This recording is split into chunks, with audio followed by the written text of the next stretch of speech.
পিলখানা হত্যাকাণ্ড মামলায় কারাবন্দী থাকা ১৭৮ সাবেক বিডিআর সদস্যের জামিন আদেশে সই করেছেন বিচারক। এতে তাদের কারা মুক্তিতে আর কোনো বাধা রইল না।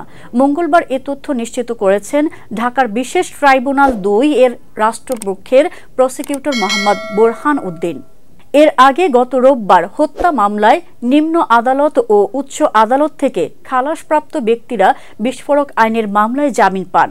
কেরানীগঞ্জের কেন্দ্রীয় কারাগারের ভেতর অস্থায়ী আদালতে ঢাকার বিশেষ ট্রাইব্যুনাল ১ এর বিচারক মোহাম্মদ ইব্রাহিম মিয়া শুনানি শেষে তাদের জামিন মঞ্জুর করেন।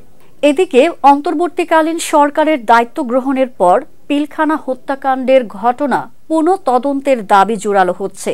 গত ১৯ ডিসেম্বর শহীদ পরিবারের সদস্যরা আন্তর্জাতিক অপরাধ ট্রাইব্যুনালে এ বিষয়ে অভিযোগ জানান। পুনঃ তদন্তের লক্ষ্যে ২৪ ডিসেম্বর আ.ল.ম ফজলুর রহমানকে প্রধান করে একটি কমিশন গঠন করেছে সরকার। এই কমিশনকে ৯০ দিনের মধ্যে তদন্ত শেষ করার সময়সীমা নির্ধারণ করে দেওয়া হয়েছে।